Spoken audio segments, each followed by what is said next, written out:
Chapter 5 Me and the School and I, the second half. Part 1. I screamed. Or to be more precise, I tried to scream, but no voice came out.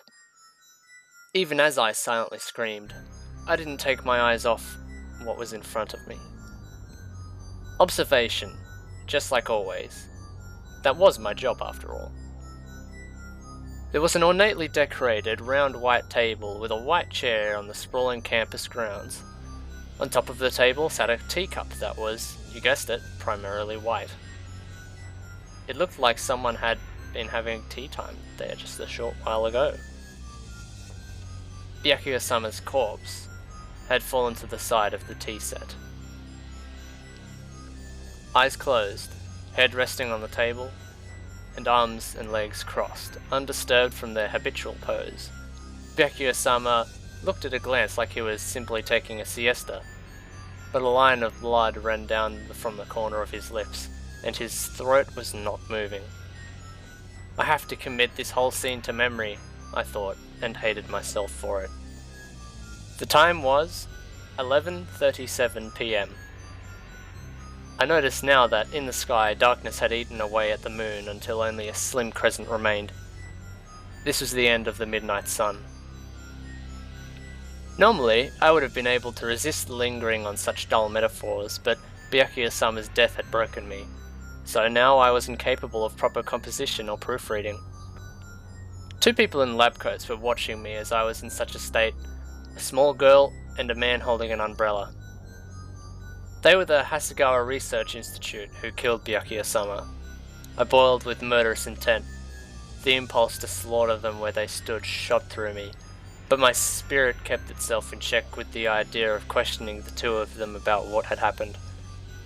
Reason came before instinct, and my work came before my feelings. After all, I was the super high school level secretary, and writing Journey Under the Midnight Sun was my categorical imperative. "Why did you kill him?" I asked. "You're angry right off the bat," said the girl, who had to have been about elementary school age, the overlarge sleeves of her lab coat swaying as she spoke. "Well, you'd better listen up, One-san. Togami One-san couldn't confess what he knew. I tried so hard to threaten him, you know.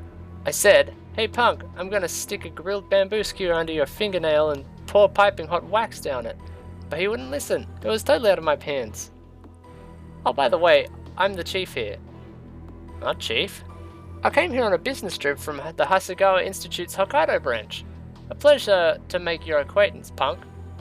The girl calling herself chief bowed, her small body bending in half.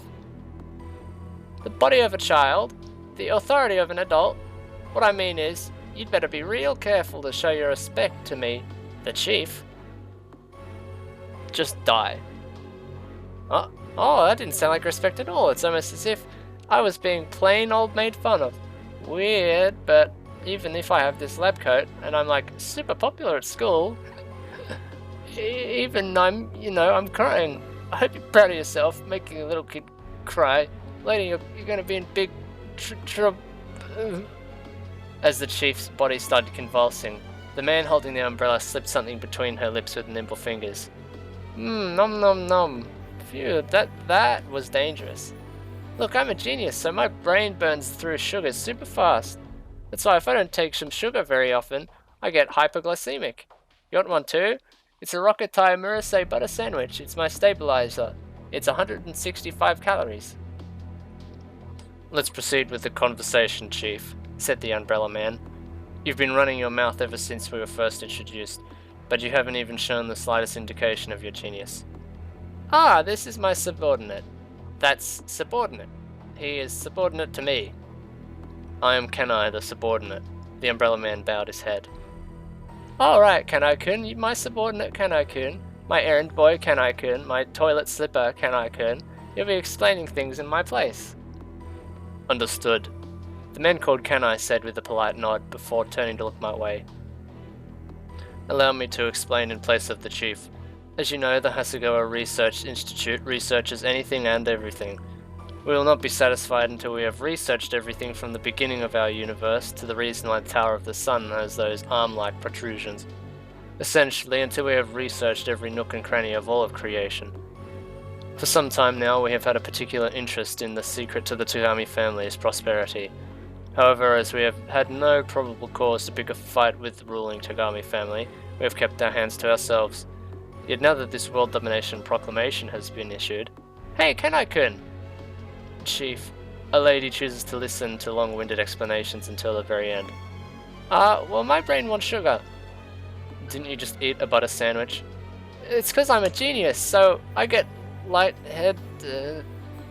Please just deal with it for now. When this is over, I'll buy you whatever you want. What? Whatever I want? Will you buy me a cake? Understood. Avochni sveveser, pomeronchovi darse, zakisano smatano. Pardon? It's the name of the store and the type of cake. Oh, you surprised me. I was sure for a moment that you'd become a master of the Czech language. I've known Czech since I was 2 years old, because I'm a genius. Alright, punk, get back to explain things. As you wish. Kanai nodded. For the reasons previously stated, we captured Byakuya Togami, heir to the Togami conglomerate. Yet as he would not tell us anything, we were led to take the measure of feeding him truth serum. This was a special Hasegawa research into truth serum, so the results were top-notch. It simply has a side effect, which makes ingesting it fatal, as you can see. Right, he was indeed dead, as I could see. Byakuya-sama's fallen corpse looked somehow lonely, like a statue of a tyrant that had been toppled after a revolution. Loneliness, that at least was inherent in any corpse, strangely enough, no matter what type. All corpses were like the one I was seeing. The people you once loved, and the people you once hated. They all die. All of them. And they're all lonely. All of them. After ingesting the truth serum, Byakuya Togami had much more to say to us. Kanai's explanation brought me back to reality. And finally, at last, we were able to understand. The secret to the Togami family's prosperity. Yes, the Kudan. Part 2. There is no mystery, and even if it were, we would be nearing the solution right about now, so there's no harm in revealing the culprit, is there? Hope's Peak Academy is the root of all evil. This is all despair invited by Hope's Peak. The president stood and picked up the despair novel, the town behind him looking like the charred interior of a grill. The book didn't look very thick. I was going to lose it laughing if it turned out the pages were all blank. Byakuya Togami-shi, the MRS, and the despair novel all originate from Hope's Peak. Despair originates from Hope? How's that? Quite the despair-inducing plot twist, isn't it? So if Hope's Peak had never existed, the world would still be shrouded in hope? I couldn't give more than a thoughtless answer while watching over Aoba. Aoba. As Aoba lay slumped in her car seat, her life was pouring out of her. The bleeding in her side couldn't be stopped, and a pool of blood had formed below the seat. By now, she no longer had even anguish in her expression, and the only thing that distinguished her from a corpse was the occasional sound of her breathing. If Hope's Peak Academy never existed, the world would be shrouded in hope? Don't make me laugh. The president laughed. Sitting in the jeep, the vice president and the treasurer laughed in the same cadence too. Yeah, keep laughing. Laugh all you want. You may be laughing now, but this is going to be you in a few years down the road. What a way optimistic what if, the vice president said, turning towards me with a smirk. If Hitler's mother never died of cancer, then he never would have become a politician.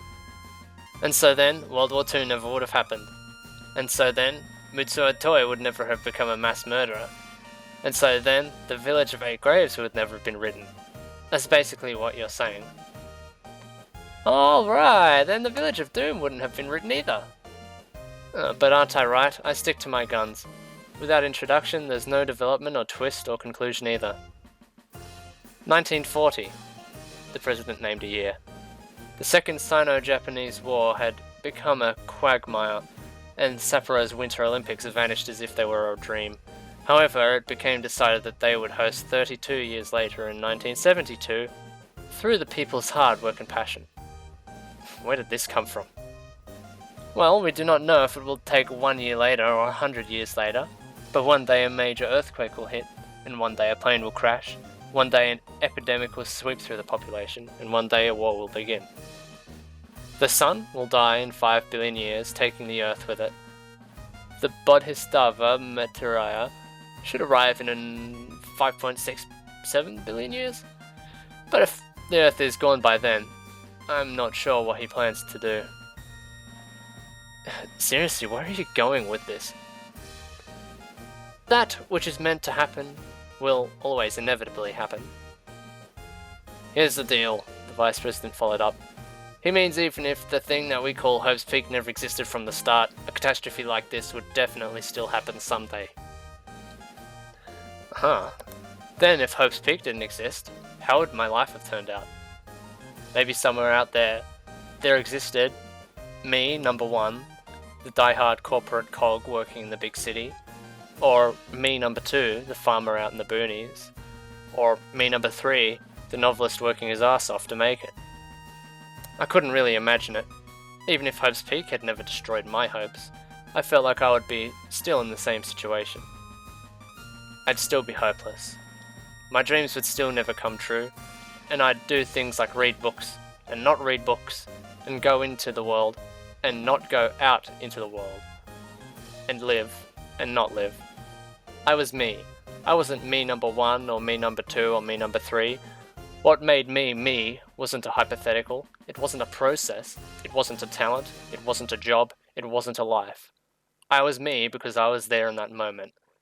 There was meaning behind being me. Let me present you with a story just for you. The President lifted the despair novel in his hands, almost as if he were sympathizing with my feelings. The plot is simple. Your wounded heart that has been tormented you all this time. Your desire for approval that has complicated your life all this time. By reading the despair novel, you will resolve those issues. And that's the story. Part 3.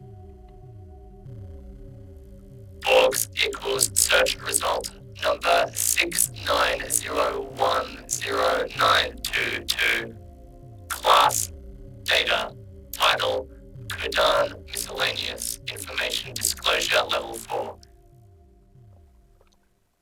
Day 6. Year of the Fire Tiger. At Sensoji in Musashi Province, a being akin to a cow has suddenly arrived, rendering the temple austere. There happen to be some 50 monks of the temple congregated in the refectory. Seeing the oddity of the Kudan, a score and 4 people at once fall victim to infirmity, unable to go about their daily life. It is said that they are still like living. It is said 7 perish on the spot. Azuma Togami. The beast known as the Kudan has been told of in antiquity. The beast has appeared in the years of Bunsei withal. It is said that at this time it is made known to all the sundry infortunes and misfortunes of the year altogether, but those households who bore its image in their homes averted tribulation and pestilence. It is said that it is passed on its 3rd day. Thenceforth each person seeking what was outlined for him came to speak with the old man. How could it be that this beast known as the Kudan was born from the belly of a cow? It is recounted that its shape was not that of a cow, and its face looked like that of a man, though it bore horns on its head, like a no mask. Therefore, the word has come to bear the character combining the symbol for human with for that of a cow. On this occasion in the rural area of Unshu, one born in early April conveyed the fortune that, while for that year there would be bountiful harvest, seldom seen anywhere at the time, upon arrival of autumn a wicked illness would plague them. Henceforth, from its death on the 3rd day, events proceeded as they were laid out to the people, as I have just told you above. Each person must, without fail, seek out an amulet to place in their home to absorb the hardships and misfortune and illness. Kawabaran. Picture of the beast Kudan. The moon sank in the west, and as dawn approached, a wind came from the west like a great wave. Sniffing the sand brought by the wind, I mused. This will be my first day as a Kudan. Suddenly, a terrifying thought came to me. I had forgotten that a Kudan dies in 3 days after its birth. Moreover, it prophesies good or evil for the future. Having been born such a miserable creature, I didn't mind dying so soon, but I was worried about making a prophecy. Hyakan Uchida, Kudan. A Kudan has been born in Kobe. He says that anyone who consumes red beans or bean cakes within 3 days of hearing this tale shall escape the air raids. Rampant rumors of March. I do not know where that which we call Kudan makes its prophecies, but nonetheless a Kudan is making a prophecy somewhere. Perhaps it is that there will be an outbreak of some epidemic, or that there will be a war. This monster, a cow with human-like features, prophesizes the misfortunes that should be coming, instructs how to prepare it, and then dies. That which we call a Kudan does not live for that long. It is said that they will end up dying in 4 or 5, or at most 7 days. The instructions it gives come from nowhere, abruptly suggesting the hanging of bundles of rice straw in every home, or the making of a special food. Katsunori Sakurada, Islands of Matsura. When I was still young, there was a man walking around who had swaddled in what was supposedly the remains of one of these Kudan in a cloth, passing out scraps of paper in exchange for rice or cheap coins. The paper had been printed on red ink with woodblock, and it said, "The Kudan declared only that his woman would have bountiful fertility for the next 7 years before he perished." Beneath that there was a picture of the Kudan, a monster with a human face.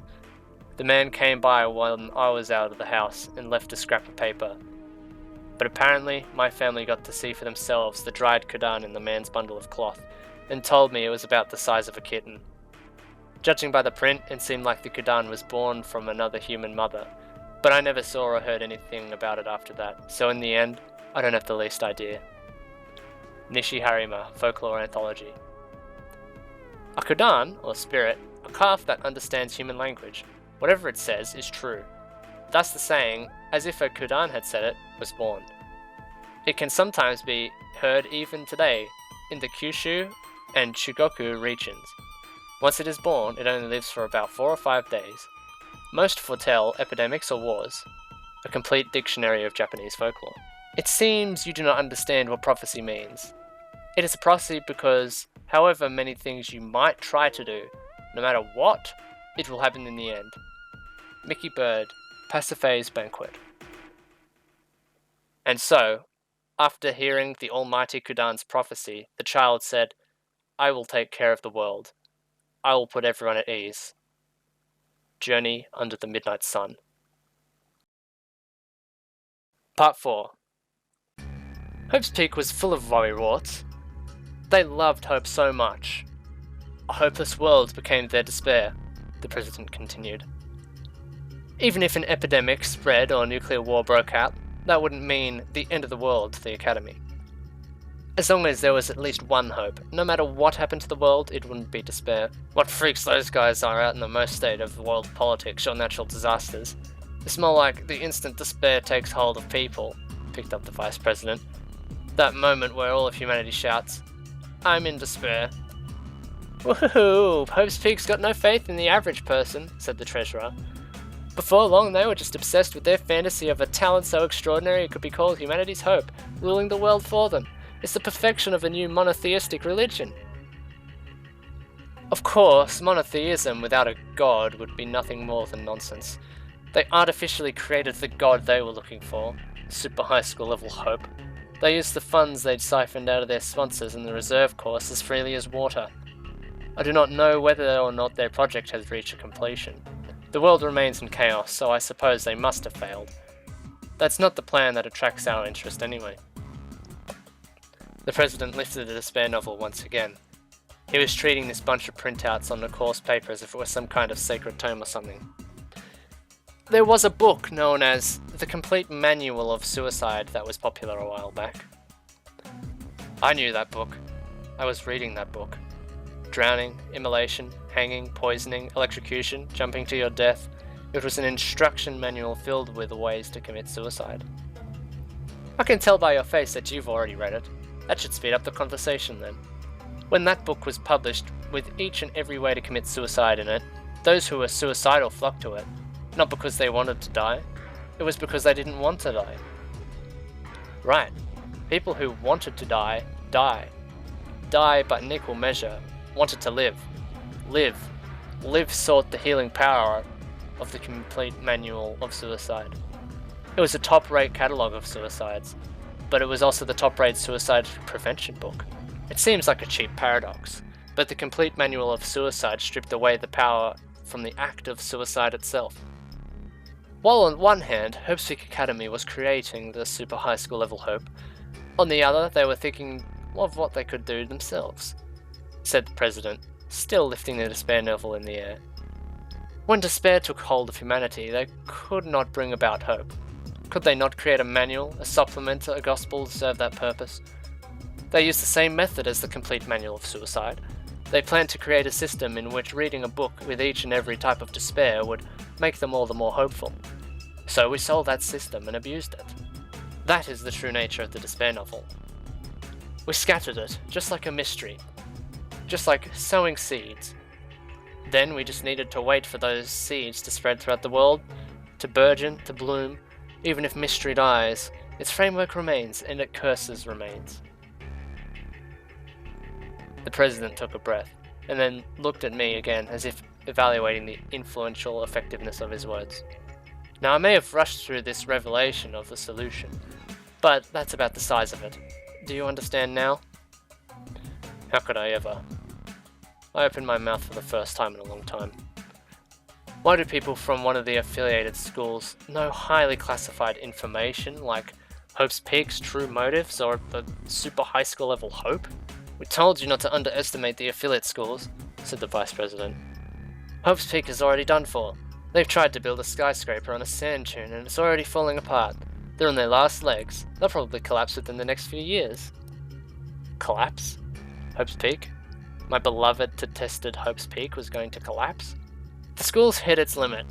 What I'm getting at is that their politics, finances, activities, and secrets have all ended up totally bloated with chicanery.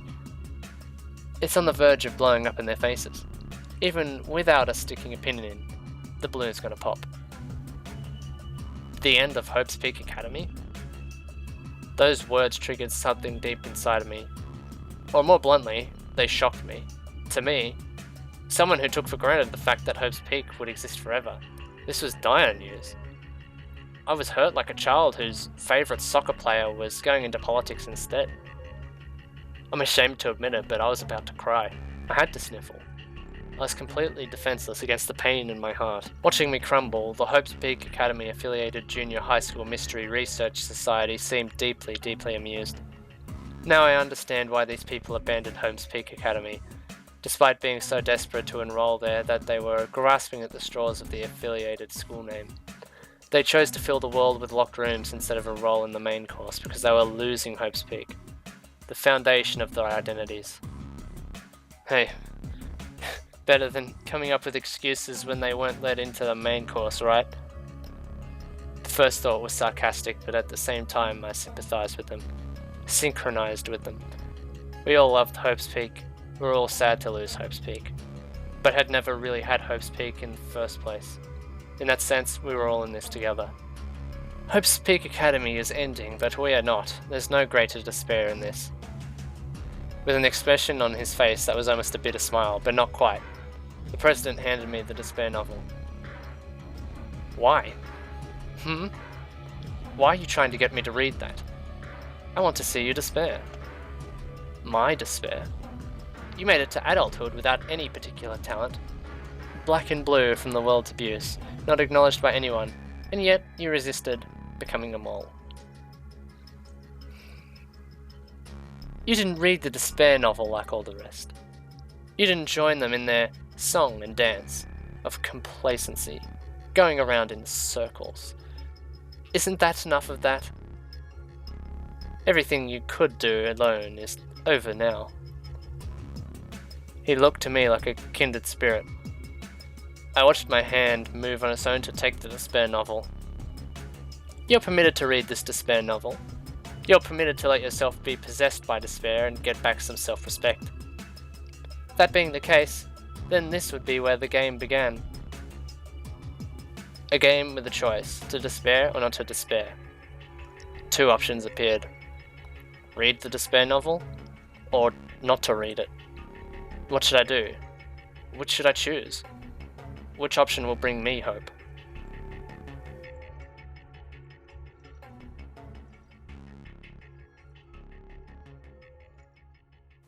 Part 5. The Togami family operates on a hereditary system, but it apparently uses a special system known as the Legacy Crown Championship. To put it simply, it's a battle royale, with the seat of the next head at stake. Family members fight to crush each other, Kanai continued, as he stood on the darkened school grounds. During the last Legacy Crown Championship, a serial murder incident broke out. This is called the worst incident in the Togami family history. Even I could tell that I had fallen expressionless. It had been a long time since my face had looked this way. It was almost as if the muscles in my face had completely stuck to my skull. Oh my, why the long face? How do you know about the worst incident in the Togami family history? Only a very few people should... Well, there's some truth to all legends, isn't there? No need to act so shocked that late in the game. The Togami family doesn't have a patent on looking into top secret data. That was never released to the public, Kanai explained calmly. Most of the people involved with the worst incident in the Togami family history were killed during the incident, and you and Byakuya Togami are among the few survivors. I didn't have to use Borgs for this. When the worst incident in the Togami family history was perfectly burned into my mind, into the most instinctive levels of my memory. So much so that if I just closed my eyes, I could vividly see the tragedy that happened that day. People would probably call that trauma, and I would have to agree with them. I mean, those dark and depressing days of one murder after another, they'd become a priceless memory for me. Byakuya Togami confessed everything, including the fact that both of you borrowed the Kudan's power to resolve the incident. Then you don't need me here. We want the information in your own words as well. You see, Togami Onisan didn't know the most essential part of the Kudan. The chief was sitting on a chair enjoying some tea, without sparing a glance toward Byakuya-sama's fallen corpse beside her. Chief, are you alright? I'm alright. Listen, punk, I don't have any sweets, so at least let me have a nice tea time. That teeth has the truth serum in it. Ah! I'm gonna die! I'm gonna confess everything embarrassing I've ever done! And then I'm gonna die! The chief dug some pills out of her chest pocket and gulped them down frantically. Phew! Good thing I'm a genius. If I wasn't so much of a genius that I had put an antidote in my pocket for no reason, I would have died. They do say that there's a fine line between idiocy and insanity. It's a fine line between genius and insanity, punk. And so, Kanai said, turning back towards me, we would like to have you cooperate with us. You should know the most essential part of the Kudan. And if I don't cooperate, well, we will have you take the truth serum. I just took out all of the antidote, so there's not any more, the chief said. Well, doesn't that make it the same in the end? I raised my voice in protest. Whether I tell you willingly, or whether you make me, either way, the Hasegawa Research Institute gets information about the Kudan. We are the ones in charge here. We would appreciate your understanding regarding our terms necessitating our benefit. Furthermore, the results are not entirely the same. For you, it is the choice between life and death. That being the case, then this would be where the game began. A game with a choice. To despair or not to despair. Two options appeared. To cooperate with the Hasegawa Research Institute, or to not cooperate with them. What should I do? Which should I choose? Which option will bring me hope? Part 6. This was my choice. My answer would be to not read the despair novel. Part 7. This was my choice. My answer would be do not cooperate with the Hasegawa Research Institute. Interlude. At this point, you are liable to have forgotten, so allow myself to repeat. This text was written using the following note-taking system. K2K System version 2.3. fakes, frauds, shams. I think that these are often employed in a world where trash piles up around each corner. I am left speechless by a system that presents all humanity with the potential to commit crimes. Therefore, my job is only to make a few proclamations. I know my place. I have no intention of joining those ranks of those novelists who self-destruct in writing their own afterword. Are you having fun? I hope that everyone will enjoy this book. This media mix. That word has been long obsolete in publishing world. However, the phenomenon is so incredibly routine that it isn't experienced every day, says Eiji Otsuka in Tsugihiko Kadokawa and the Era of Media Mix. This novelization with all their heart, that's all I want. Honest. That's why, in order to create a better work in the future, I'd like to ask, what meaning is there in novelization? They're fleeting, mass-produced derivative stories drawing from a money-making work in some other form of media, intended as something between fan merchandise and promotional material. What meaning do they have other than that? I will add that to date. I have read numerous of these novelizations, and yet I hardly have memory of any of them. Stories created under the orders of sponsors and publishers that will do no harm nor good. Stories that neither the sponsors nor the publishers nor the authors have any motivation for, that barely scrape by with an acceptable grade of quality. Stories where professional authors take a plot and reform it into the shape of a novel, that in the end will barely scrape by with an acceptable grade of quality. Stories where the energy of the creative staff furiously, fruitlessly spins its wheels, only for the fans to call them blasphemy. Stories whose existence is so much empty air that even the fans will innocently ask, they released one of those? What are we even doing? Are you kidding me? To those of us who write them, those of us who have others write them, and those of us who read them, let's all try a little harder. On the bookshelf of that person you greatly respect, within the selection of books your mum and dad encourage you to read, on your assigned reading list for a summer vacation, as a new release from the novelist you've never stopped loving. A novelization is a book that you will never, ever find in any of those places. From this point forward, I will be destroying what makes that taken for granted. Allow me to demonstrate the pride of a novelization, to make known its teachings, to delay for even a single day the time until this book will make way into your local used bookstore. Allow me to make it so that even a single copy of this book will make someone think, as they are packing for their bags, for a move or a marriage, I can't get rid of this one. Hopefully, it will always, always, always, always have a place on your bookshelf. Now, we're going to get to the fun part. All the best to the spirit of the original. I'll say it again. That is, if there is such a thing. Hey guys, hope you enjoyed the almost half of the final chapter. We're getting real into it, so yeah, I'm definitely enjoying it so far, and that little monologue at the end was definitely something interesting to keep in mind for later in the novel. You'll see what that's all about. So for now, why don't we get into all of these lovely translator's notes. A Marasei butter sandwich is a famous Hokkaido treat from a Rokote confectionery. The toilet slipper, which in Japan, besides those regular house slippers, there are also slippers specifically used in the bathroom, which is one might expect from an object associated with toilets. Pretty much, if you wear them outside of the bathroom at all, it's pretty much viewed with disgust and contempt. So, you're meant to use your house slippers for the house and your toilet slippers for the toilet. That's it. Now, the Tower of the Sun is a fairly unique tower in Osaka, which was built for the Expo 70s World Fair. That Czech word, or sentence at least, that I tried to pronounce but didn't get, I think it was like Ovnichi Servitors or something like that.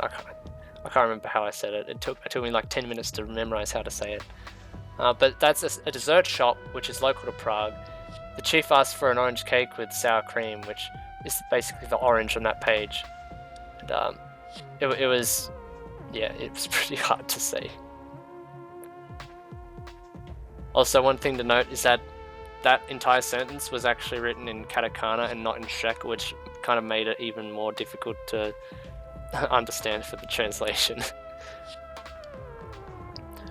And very important, next translation, the Kudan. Obviously something very important that it gets about 2 whole pages of Wikipedia articles inside of this book.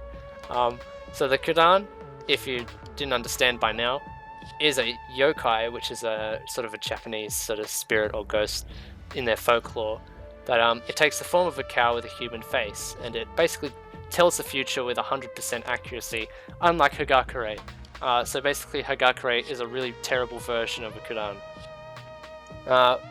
From Hitler to the village of the 8 graves, Hitler was interrupted his art career to tend to his dying mother. So it goes without saying that he was a major player in World War II. Mitsuo Toe, a perpetrator of the Tsuyama massacre, was motivated in part by being denied service in World War II due to his tuberculosis. So The Village of 8 Graves is a mystery novel written by Seishi Yokomizo, starring the famous detective character Kosuke Kindaichi, based partially on the Tsuyama massacre. Village of Doom is a more direct non-fiction novel adaptation of the Tsuyama massacre, written by Bo Nishimura, and that's the localized title of the movie adaptation. The original Japanese is difficult to translate, and it's cultural reference to the equivalent of The Witching Hour. Introduction, development, twist, conclusion, this is a sequence called Kisho Tenketsu, the traditional East Asian template for a narrative structure, which is the narrator is showing in his literary. One very famous mangaka I could think of that uses that method is Araki Hirohiko, who made the JoJo's Bizarre Adventure series. Is well known for using that sequence in his book, Manga in Theory and Practice, or something like that, which is a really great read. Although it does have spoilers for JoJo, so if you're going to read it, you have to read JoJo first, which is obvious. The next part is all these little Wikipedia excerpts, so let's get through them.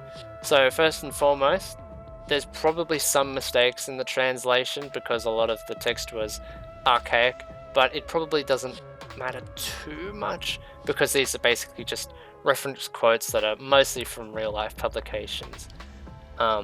So first things first, the Senshoji is a famous and long-standing Buddhist temple, and the Musashi province is the archaic province that's included in the Tokyo area. Azuma Kagami, a famous medieval text in Japan.